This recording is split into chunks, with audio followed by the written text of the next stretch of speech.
Hi student. हमारा आज का जो टॉपिक है वो है thermo regulation in animals. Student ये याद रखिएगा कि ये जो हमारा जो आज का जो टॉपिक है वो थर्मो रेगुलेशन इन एनिमल्स में इससे पहले हमने जो पढ़ा था वो था थर्मो रेगुलेशन इन प्लांट। और आपको ये भी पता है कि हमने होम्योस्टैसिस जो चैप्टर स्टार्ट किया था उसमें मैंने आपको ये बताया था कि होम्योस्टैसिस वाले चैप्टर में हमने तीन चीज़ें मेन पढ़ी हैं। पहले हमने पढ़ी थी ऑस्मो रेगुलेशन, उसके बाद थी एक्सक्रीशन, उसके बाद थी थर्मो रेगुलेशन। और आपको पता है कि मैंने थर्मो रेगुलेशन इन प्लांट जो है वो कंप्लीट करवा दिया था। और आज हमने जिस चीज़ के बारे में पढ़ना है वो है thermo regulation in animals. Student कुछ चीज़ों का आपको ऑलरेडी पता है, कुछ चीज़ों के बारे में आप जानते हैं। जैसा कि हमारे पास वर्ड थर्मो, थर्मो का मतलब होता है टेम्परेचर, रेगुलेशन का मतलब होता है रेगुलेट करना, किसी चीज़ को चलाना। मीन के टेम्परेचर को रेगुलेट करना किन के अंदर, एनिमल्स की बॉडी के अंदर, जानवरों के अंदर। जितने भी हमारे पास किंगडम एनिमला जो है उसके अंदर जो एनिमल्स पाए जाते हैं उन एनिमल्स की बॉडी के अंदर टेम्परेचर को रेगुलेट करना, इसको कहते हैं थर्मो रेगुलेशन इन एनिमल्स। अब स्टूडेंट यहाँ पे आपने जिस चीज़ के बारे में देखना है वो क्या है कि आपको पता है कि वैरायटी ऑफ एनिमल्स, हमारे पास बहुत वैरायटी ऑफ एनिमल्स है। आपको पता है कि एनिमल्स जो हैं ये पानी में भी पाए जाते हैं, ये हवा में भी हैं, ये लैंड पे भी हैं, ये प्लांट्स के ऊपर भी हैं, ये वाटर के अंदर भी हैं। तो यहाँ पे जो चीज़ मैं आपको बता रहा हूँ वो ये है कि एनिमल्स की जो वैरायटी है ना, एनिमल्स की जो डाइवर्सिटी है ये बहुत ज़्यादा है। इसी तरीके से इनके अंदर टेम्परेचर को मेंटेन करने के लिए भी वैरायटी और डाइवर्सिटी जो है वो ज़्यादा होगी। तो ऐसे स्टूडेंट यहाँ पे हमने पहले मैं आपको कुछ पॉइंट्स जो बता देता हूँ, कुछ चीज़ों के बारे में बता देता हूँ कि मेरे पास एक वर्ड है heat, body heat, heat gain and loss. For example मेरी बॉडी का टेम्परेचर है, मेरी बॉडी का जो टेम्परेचर होता है वो बराबर होता है, इक्वल होता है body metabolism plus heat gain minus heat loss. अगर हम किसी भी बॉडी के बारे में बात करें, अगर हम कहते हैं भाई किसी भी बॉडी का जो टेम्परेचर है, टेम्परेचर वो क्या चीज़ है, तो जब भी मैं आप स्टूडेंट के साथ डिस्कस करता हूँ तो मैं हमेशा यही बताता हूँ कि भाई कोई भी बॉडी टेम्परेचर हो, अगर आप बॉडी टेम्परेचर की बात करें तो इसमें body temperature is equal to body metabolism plus body heat gain minus body heat loss. मतलब कि बॉडी के अंदर टोटल मेटाबॉलिज्म से बनने वाली हीट और बॉडी जो हीट गेन कर रही है इसको प्लस करके इसके अंदर से जो हीट लॉस होती है उसको लॉस करवा दें, तो जो रिमेनिंग आपकी बॉडी का टेम्परेचर, जो रिमेनिंग हीट बचेगी, वो जो चीज़ प्रोड्यूस, जो हीट प्रोड्यूस हो रही है उसको हम किसी भी बॉडी का क्या बोलते हैं, टेम्परेचर। तो अब यहाँ पे स्टूडेंट आपने जिन चीज़ों के बारे में देखना है, यहाँ पे आपने जिन चीज़ों के बारे में पढ़ना है वो ये है कि कोई भी एनिमल्स हो वो हर वक्त हीट को एक्सचेंज करता रहता है अपने एनवायरनमेंट के अंदर। वो हीट की प्रोडक्शन भी करते हैं, हीट को पैदा भी करते हैं और हीट को जो है वो ट्रांसफ़र भी करते रहते हैं। आपने ट्रांसफॉर्मेशन प्रिंसिपल या ट्रांसफॉर्म प्रिंसिपल पढ़ा होगा। आपको पता है कि भाई आप किसी भी इन्वायरमेंट के अंदर हैं, आप कंटिन्यूसली इन्वायरमेंट के साथ हीट को एक्सचेंज करते हैं। अगर आपकी बॉडी का टेम्परेचर ज़्यादा है इन्वायरमेंट के मुकाबले में तो आपकी बॉडी से हीट रिलीज होगी, और अगर इन्वायरमेंट में टेम्परेचर ज़्यादा है, आपकी बॉडी का टेम्परेचर कम है, तो इन्वायरमेंट से हीट जो है वो आपकी बॉडी में आएगी। अब यहाँ पे एक चीज़ मैं आपको बता दूँ कि जब भी हम एनिमल्स की बात करते हैं तो स्टूडेंट एनिमल्स की बॉडी के अंदर ना बेसिकली दो तरीक़ों से हीट जो है वो आती है। यहाँ पे एक पॉइंट है इंफ्रारेड थर्मल रेडिएशन, दूसरा सनलाइट। हमारी बॉडी के अंदर जो हीट हमारी बॉडी गेन करती है, हमारी बॉडी के अंदर जो हीट ऑब्जर्व होती है उसमें या तो वो इंफ्रारेड थर्मल रेडिएशन के ज़रिए हमारी बॉडी ऑब्जर्व करेगी या सनलाइट की फॉर्म में हमारी बॉडी जो है उसको ऑब्जर्व करती है। तो ये दोनों ही प्रिंसिपल्स की बेस पे, ये दोनों ही जो पॉइंट्स हैं इनकी बेस पे हमारी बॉडी जो है वो हीट को ऑब्जर्व करेगी। और इसी तरह हमारी बॉडी में अगर हीट की कॉन्सेंट्रेशन, अगर हमारी बॉडी के अंदर हीट की तादाद बढ़ जाती है तो इन में जो इंफ्रारेड थर्मल रेडिएशन है इसके ज़रिए हमारी बॉडी जो है वो हीट को लॉस करती है। तो ये स्टूडेंट यहाँ पे मैंने यहाँ पे लिखा भी है, transfer heat out, radiation and evaporation. अब उन रेडिएशंस के अंदर आपने बता देना है भाई इंफ्रारेड थर्मल रेडिएशन के ज़रिए हमारी बॉडी से हीट जो है वो लॉस होती है, और इसके साथ साथ इवेपोरेशन। तमाम स्टूडेंट ये जानते हैं कि भाई इवेपोरेशन काज कूलिंग आपने पढ़ा भी है। हमारी बॉडी के स्किन के अंदर ग्लैंड्स हैं जिनको हम स्वेट ग्लैंड्स कहते हैं, वहाँ से स्वेट रिलीज़ होता है और हमारी बॉडी के अंदर टेम्परेचर जो है उसकी अमाउंट जो है वो बैलेंस होती है, हमारी बॉडी का टेम्परेचर जो है वो मेंटेन होता है। तो ये जो हमारे पास पॉइंट हैं ये सारे के सारे हमने body heat gain and loss में पढ़े हैं, जो कि थर्मो रेगुलेशन इन एनिमल्स के अंदर ही टॉपिक है। अब स्टूडेंट एक बहुत ही इंटरेस्टिंग सा इसी का सब टॉपिक है, वो है जी टेम्परेचर क्लासिफिकेशन। ओके, जैसे कि अगर मैं आपको बताऊं या आपके साथ डिस्कस करूं कि भाई एनिमल्स जो हैं वो हीट को गेन करते हैं, एनिमल्स हीट का लॉस करते हैं, एनिमल हीट प्रोड्यूस करते हैं, लेकिन यहाँ पे ये चीज़ है कि हम एनिमल्स की क्लासिफिकेशन करते हैं।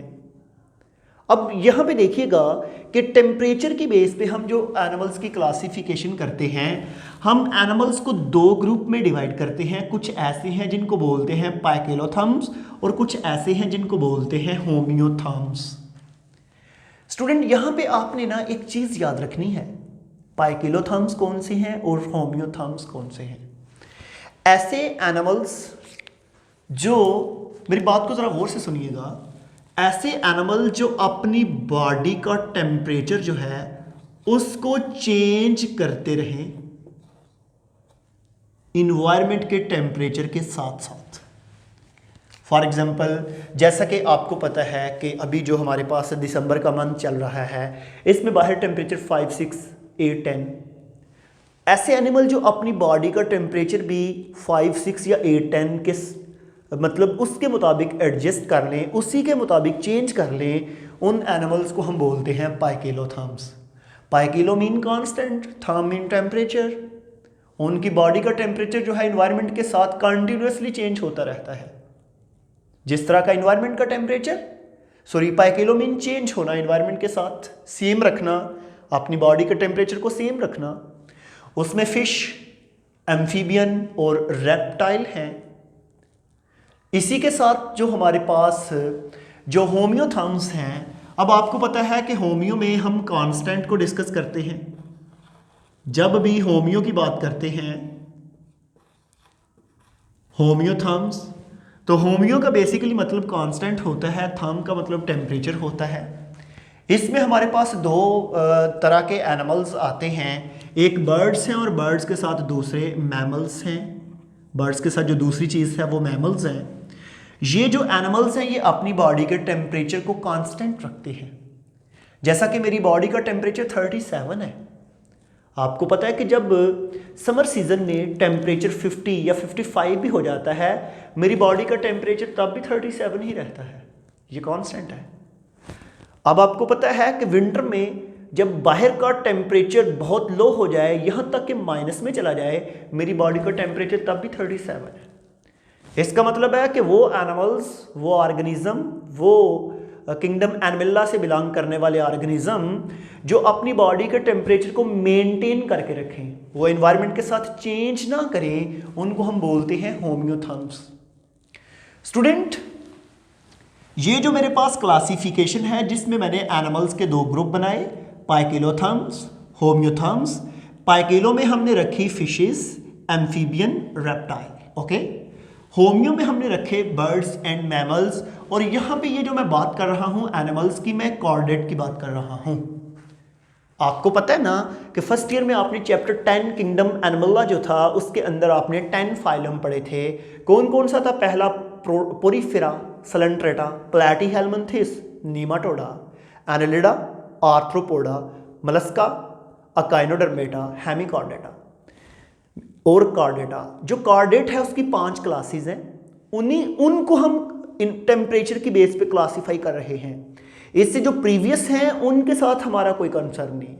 हम जो टेम्परेचर की क्लासिफिकेशन यहाँ पे कर रहे हैं जस्ट उन 5 क्लासेस को डिस्कस कर रहे हैं जो हमारे पास फाइलम कार्डेट से बिलोंग करते हैं। यहाँ पे स्टूडेंट फिर आपको ये चीज़ समझ आ गई कि भाई 3 क्लासेस जो हैं वो पाइकेलोथर्म से बिलोंग करती हैं, 2 क्लासेस जो हैं वो होम्योथर्म से बिलोंग करती हैं।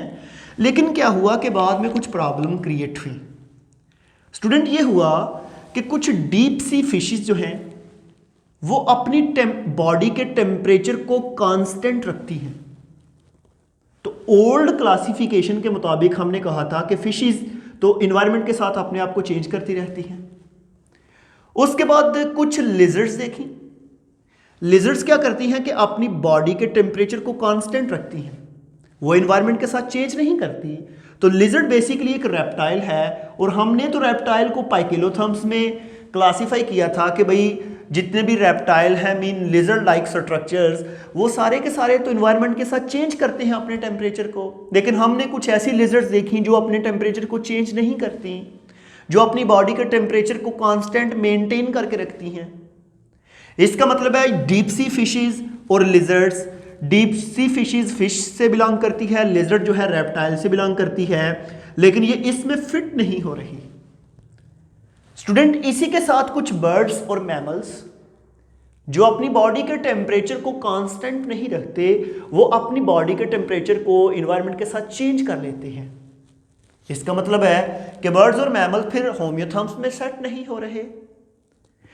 फिर स्टूडेंट हमें ना कुछ न्यू क्लासिफिकेशन करनी पड़ी। हमने जो कुछ न्यू क्लासिफिकेशन की उसमें हमने एनिमल्स को 3 ग्रुप में डिवाइड कर दिया। हमारे पास 3 ग्रुप में कौन कौन से? पहले एंडोथर्म, उसके बाद एक्टोथर्म, उसके बाद हेट्रोथर्म। अब ये मैं आपको एंडोथर्म, एक्टोथर्म और हेट्रोथर्म्स के बारे में आपको बता देता हूं कि ये क्या है। मेरी बात को जरा सुनिएगा स्टूडेंट। मेरे पास जो फाइलम कॉर्डेट है, फाइलम कॉर्डेट की 5 क्लासेस हैं। उसमें पहले फिशेस, उसके बाद एम्फीबियन, रेप्टाइल, बर्ड्स, मैमल्स। ये जो 5 क्लासेस है मेरे पास किसकी? फाइलम कॉर्डेट की। इसमें यह है कि इनको हमने 3 क्लासेस में या 3 टेम्परेचर की बेस पे इनके 3 ग्रुप बना दिए। ऐसे एनिमल्स जिनकी बॉडी में केमिकल रिएक्शन के जरिए, बॉडी मेटाबॉलिज्म के जरिए जो हीट पैदा हो और उस हीट से वो पूरे बॉडी के फंक्शन को परफॉर्म करे, उनको बोलते हैं एंडोथर्म्स, जिसमें हम शामिल हैं। स्टूडेंट आपको पता है कि आपको अगर सनलाइट ना भी मिले, अगर आप बाहर से आपको हीट ना भी मिले, तो आपकी बॉडी के अंदर इंटरनल बॉडी मेटाबॉलिज्म के जरिए इतनी हीट प्रोड्यूस हो जाती है कि आप अपने सारे जो बॉडी फंक्शन हैं उनको परफॉर्म कर लेते हैं। इनको बोलते हैं एंडोथर्म्स। ओके, उसके बाद दूसरे हैं एक्टोथर्म्स। एक्टोथर्म वो एनिमल्स होते हैं जो बाहर से हीट को लेते हैं, सन से लें, इंफ्रारेड रेडिएशन से लें और फिर बॉडी के तमाम फंक्शन को परफॉर्म करते हैं। इनको बोलते हैं एक्टोथर्म्स। स्टूडेंट एक्टो के बाद है हेट्रोथर्म्स। ये जो हेट्रोथर्म्स है ना, ये जरा थोड़ा सा हमारे पास कॉम्प्लिकेटेड है। हेट्रोथर्म्स क्या होते हैं? जिस तरह हमारे पास ह्यूमिंग बर्ड है और इस कीवी वगैरह कुछ ऐसे एनिमल्स हैं, ये अपनी बॉडी के जो मेटाबॉलिज्म है ना उससे हीट को लेते हैं, लेकिन इतनी हीट जनरेट नहीं हो पाती कि इनकी बॉडी के तमाम फंक्शन परफॉर्म हो सकें। इसलिए इनको थोड़ी अमाउंट में बाहर से हीट लेने की ज़रूरत होती है। इनको बोलते हैं हेट्रोथर्म। अब सुनिएगा, मेरे पास वो फिश हो, एम्फीबियन हो, रेप्टाइल हो, बर्ड्स हो, मैमल्स हो, जो टोटली हीट खुद प्रोड्यूस करे और अपने बॉडी के तमाम फंक्शन को परफॉर्म भी कर ले, उसको हम रख देंगे एंडोथर्म में, वो कुछ भी हो। इसके अलावा वो ऑर्गेनिज्म, वो मैमल हो या बर्ड्स हो या रेप्टाइल हो, जो भी हो, जो अपनी बॉडी के अंदर हीट प्रोड्यूस ना करे, उसको बॉडी के फंक्शन परफॉर्म करने के लिए बाहर से हीट लेनी पड़े, उसको बोलेंगे एक्टोथर्म। इसी के साथ इन पांचों क्लासेस में से कोई भी एनिमल्स जो अपनी बॉडी के अंदर हीट तो प्रोड्यूस कर रहा है, लेकिन वो बॉडी के केमिकल रिएक्शन से जो हीट प्रोड्यूस होती है, वो हीट उसके बॉडी के फंक्शन को पूरी तरह परफॉर्म नहीं कर रही, उसको हम बोलते हैं हेटोथर्म्स। जैसा कि फॉर एग्जांपल मैं फंक्शन की एग्जांपल बताऊं, लेट्स सपोज ये मेरे बाजू हैं, ये मैं बाजू हिला रहा हूं तो ये फंक्शन हो रहा है, ये मूवमेंट है मेरी आर्म्स की, और ये एनर्जी की मौजूदगी में जो है मूव की है, इसमें एटीपी लगे हैं। वो कहाँ से मिली? वो मेरी बॉडी के इंटरनल केमिकल रिएक्शन जो हुए हैं उनसे वो हीट प्रोड्यूस हुई है।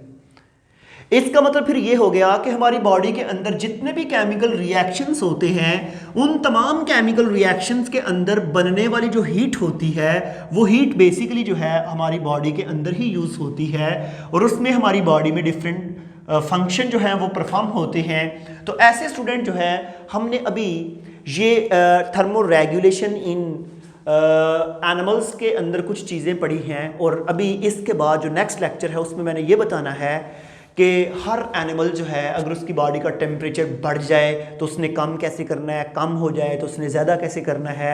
बहुत ही इंटरेस्टिंग जो हमारा नेक्स्ट लेक्चर होगा, तो हम अपने इस लेक्चर को यहाँ पे वाइंड अप करते हैं। नेक्स्ट लेक्चर को हम नेक्स्ट वीडियो में डिस्कस करेंगे। तो आज के लिए थैंक यू।